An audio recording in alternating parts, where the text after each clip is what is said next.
학점은행제 플래너 필요 없습니다. 피해 사례도 워낙 많고요. 저도 학점은행제 플래너지만 혼자서도 충분히 할 수 있습니다. 이번 영상은 학점은행제 혼자 하는 방법에 대해서 제가 아는 노하우를 싹 다 알려드리겠습니다. 메모장 켜고 필기하면서 영상 시청해주세요. 목차는 이렇게 되고요. 지금부터 시작하겠습니다.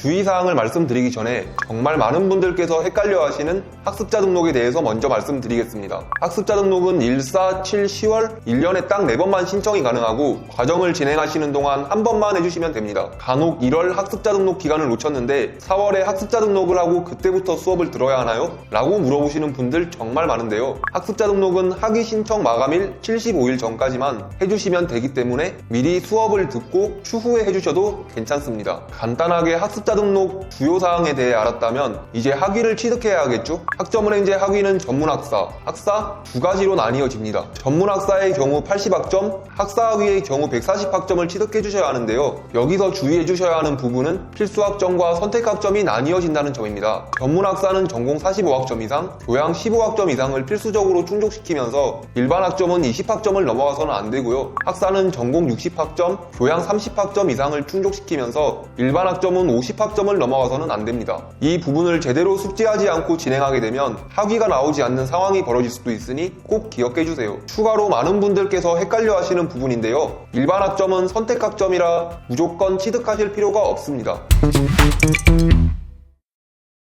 학위 종류에 대해 알아봤다면 학위를 따기 위한 학점 취득하는 방법에 대해서 알아봐야겠죠. 취득 방법은 크게 4가지가 있습니다. 첫 번째로 온라인 수업입니다. 한 학기 최대 8과목, 1년 최대 14과목까지 인정받을 수 있습니다. 학위를 빠르게 취득하고 싶어 1년 동안 20과목을 들었다고 하더라도 14과목만 인정되니 이 부분 꼭 숙지해 주셔야 합니다. 그리고 간혹 자격증, 독학사로만 학점을 채우면 안 되냐 하시는 분들도 계시는데 결론부터 말씀드리자면 안 됩니다. 의무 18학점이라고 해서 온라인 수업 6과목을 필수적으로 들어주셔야 학위를 받으실 수 있는 점 주의해주세요. 두 번째로 자격증입니다. 간혹 자격증을 많이 가지고 계신 분들께서 나는 자격증으로 80학점 또는 140학점을 다 취득했으니까 바로 학위 신청해야겠다 라고 생각하시는 분들도 계신데요. 이렇게 진행하시면 앞서 말한 의무 18학점과 자격증 개수 제한 때문에 학위가 나오지 않습니다. 전문학사 학위 과정에서는 최대 2개, 학사 학위 과정에서는 최대 3개까지만 인정받을 수 있습니다. 여기서 전공과 관련되지 않은 일반 자격증은 1개까지만 인정받을 수 있고 전공과 관련된 자격증은 전공 필수학점으로 인정받을 수 있으니 이 부분도 기억해주세요. 세 번째로 독학사입니다. 이 부분은 앞서 내용에 비해 많이 생소하실 겁니다. 쉽게 말씀드리자면 독학사는 대학교 검정고시라고 생각하시면 되는데요. 1단계부터 4단계까지 나눠져 있으며 단계별로 1년에 한 번만 응시가 가능합니다. 1단계는 과목당 4학점, 최대 20학점까지만 인정이 가능하고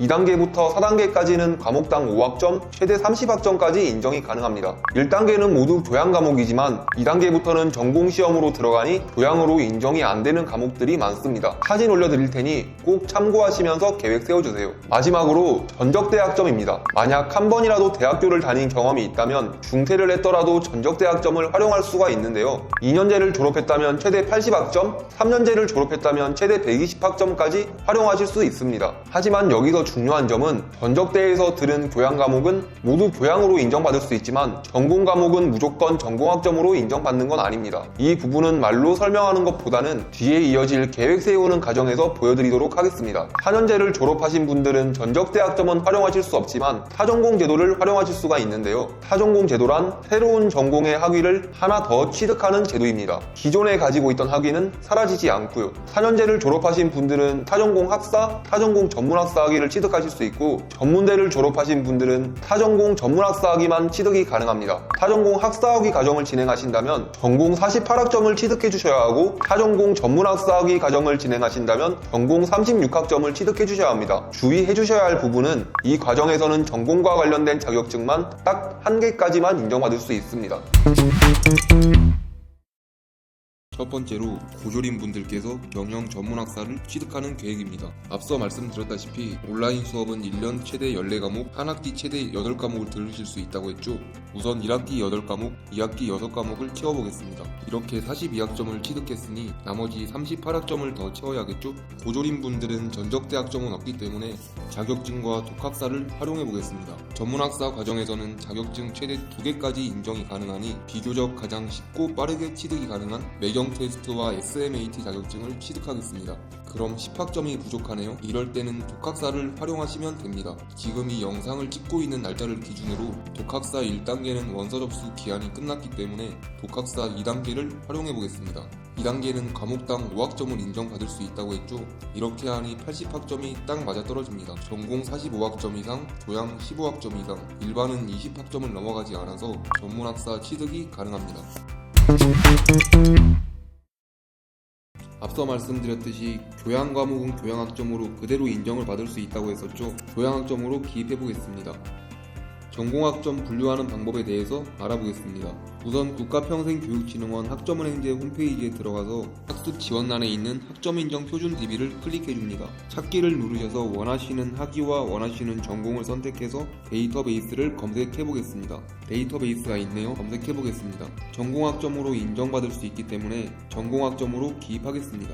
다음으로 컴퓨터 과학 과목도 똑같은 방법으로 검색해보겠습니다. 비슷한 이름이 있지만 다른 과목이기 때문에 일반 학점으로 기입하도록 하겠습니다. 일반 학점은 50학점까지만 사용이 가능하다고 했으니 총 68학점을 활용해보겠습니다. 앞서 말씀드렸듯이 수업은 14과목을 기입해보겠습니다. 그래도 30학점이 부족해서 자격증 2개를 활용해볼게요. 아직까지 2학점이 부족하네요. 독학사 2단계를 활용해보겠습니다. 3학점이 넘치기 때문에 수업을 한 과목 빼도록 하겠습니다. 이렇게 해서 전공 60학점, 교양 30학점을 충족시키면서 일반은 50학점을 넘어가지 않기 때문에 학사학위를 취득하실 수 있습니다. 마지막으로 대학교를 졸업하신 분들이 타전공 제도를 활용해 경영학 학사학위를 취득하는 과정을 보여드리겠습니다. 수업은 1년에 14과목만 들을 수 있으니 14과목을 기입해보겠습니다. 타전공 제도는 경영 전공만 활용이 가능해서 교양 과목은 없이 전공만 활용하겠습니다. 자격증은 비교적 가장 쉬운 SMAT를 활용하겠습니다. 그런데 4학점이 넘어가네요. 수업 한 과목을 빼도록 하겠습니다. 오늘은 플래너 없이 혼자 학점을 행제하는 방법에 대해 알아봤습니다. 기본적인 내용 조금만 숙지하더라도 생각보다 어렵지 않게 할 수 있으니까 도전해보셨으면 좋겠습니다. 다만 컴퓨터 활용이 미숙하신 분들이나 성적이 중요한 분들은 혼자서 진행하기는 힘든 점이 많습니다. 저는 오늘 영상처럼 학생분들의 계획을 무료로 세워드리면서 1:1 밀착 관리를 통해 도움을 드리고 있습니다. 학점을 행제 혼자 진행하기 힘드시다면 아래 링크를 통해 문의 주시면 자세하게 상담 도와드리고 무료로 계획까지 세워드리겠습니다. 감사합니다. 가시TV 도검멘토였습니다. 더 궁금하신 점이 있거나 영상에 나온 선생님과 상담을 원하시면 PC는 제목 아래에 있는 더보기란을 클릭, 상단에 있는 상담 링크를 클릭하셔서 문의를 남겨주시면 됩니다. 모바일은 화면 아래에 있는 더보기란을 터치, 상담 링크를 확인해보세요. 카카오톡 상담은 댓글에 있는 링크를 클릭하셔서 궁금하신 내용 남겨주시면 빠르게 답변 도와드리겠습니다.